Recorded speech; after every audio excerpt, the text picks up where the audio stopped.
What's up, my friends? I am stoked to have you here. Today, we're going to be talking about the 6 most common compensations that we notice when it comes to poor overhead mobility. So if you are a coach who wants to better understand the nuances to mobility and how to analyze movement mechanics through a biomechanical perspective, then you are in the right place. I'm Matt Philly. I'm the founder of Primal Mobility, and today we're going to be uncovering the various different things that are most commonly noticed when somebody is struggling with their overhead mobility. I want you to keep watching because at the end, we're also going to break down my absolute favorite strength-based mobility exercise when it comes to improving that overhead position. Before we dive into the 6 most common compensations, make sure to like and subscribe. All right, so let's dive right in. The first and most common compensation that you have likely seen quite frequently, either from your clients or other members in the gym, is an exaggerated extension through the lumbar spine. What this looks like is as somebody's going to be pressing the barbell overhead, if they're unable to get into that nice stacked overhead position, they're going to have to compensate in some way. And one of the most common ways to compensate is through that low back area. The reason they're going through this compensation is to help keep the barbell over the center of their feet, which will help them maintain stability of the bar in that position throughout the movement path. Now, considering that we are seeing that the compensation is coming from down the chain in that low back area, it is often caused from the thoracic spine. And here's why. As the shoulders are moving into flexion, the scapula is going to need to be able to track across the rib cage towards the thoracic spine. If the thoracic spine is restricted, the scapula will not be able to track accordingly. It will stop early within its movement, which ultimately stops the shoulders early before they reach deep flexion. Knowing that we want to keep the barbell directly over the center of the feet when we're in that overhead position, we're going to have to compensate in some way to help us achieve that range of motion if our shoulders are not going to be able to achieve it for us. A very common root cause to this issue is coming from the inability to achieve enough thoracic extension. Compensation number 2 is bent elbows. If you've ever seen anyone going to press a barbell overhead, however, they are stopping the movement early before they are reaching full elbow extension, this is because they're unable to achieve shoulder flexion for some reason. As we discussed in compensation number 1, the bent elbow compensation can also be stemming from the inability to achieve enough thoracic extension, or it could be stemming directly from shoulder flexion restrictions as well. Either way, the individual is struggling to achieve that nice, clean overhead position, and this is causing them to compensate up the chain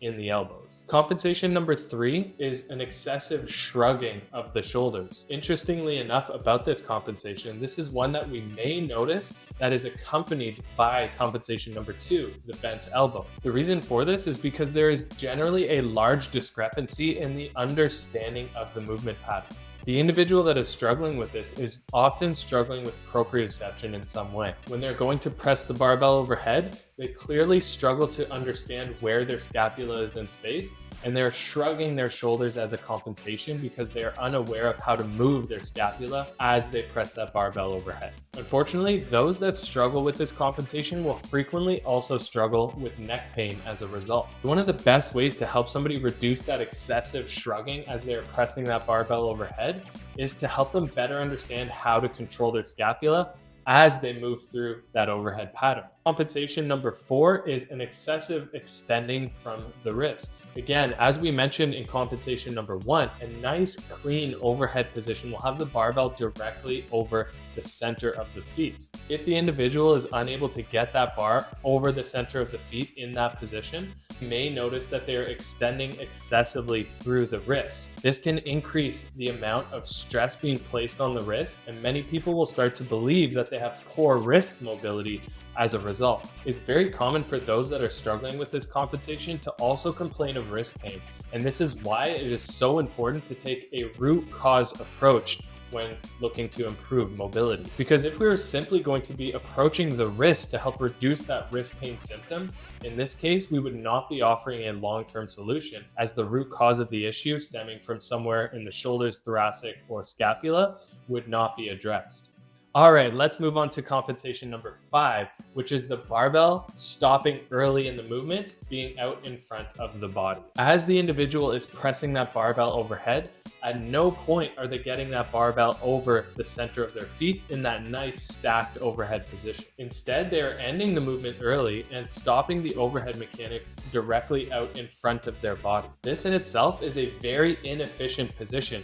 It's actually quite challenging to keep the barbell in that position for an extended period of time. As a result, this is one of the least common compensations out of the 6 that you may notice. And I know, I just said that this is one of the least common compensations out of the 6, but although it is the least out of the 6, it is still quite common to see in the grand scheme of things. A lot of what we're noticing at Primal Mobility is that mostly this compensation is coming from poor proprioception, a true lack of understanding of how to move through the overhead pattern. And honestly, most that would struggle with this compensation end up resulting in one of the other mentioned compensatory patterns. If you want to help somebody restore that nice overhead position and reduce this compensation, you want to help them better understand how to move through that overhead pattern, as well as improving thoracic extension so that the scapula can move well and the shoulders can move well as a result. That leads us to our 6th and final compensation. And that compensation is frequently dumping the barbell. This is one that you are least likely to see frequently because it is most commonly noticed during explosive movements. Honestly, when people are going to be struggling with this, you're likely going to see one of the previously mentioned compensations before. All right, so thank you so much for sticking around while we chatted about the 6 most common compensations of a poor overhead position. And that leads us into my favorite part of this video. Let's break down my #1 go-to strength-based mobility exercise when it comes to improving that overhead position. We call this spicy exercise the overhead liftoff. One beautiful thing about this exercise is that we are remaining strict throughout this pattern, forcing us to develop strict strength through the thoracic extension, the scapular movement, as well as shoulder flexion. We're going to start off by getting into a deep child pose position to help us limit the amount of anterior pelvic tilt, which will help us reduce the amount of lumbar extension that we may rely on as a compensation if we are restricted in that overhead position. From there, we are going to get our arm overhead and make sure that we're going to lock out our elbow to reduce any bent elbow compensations.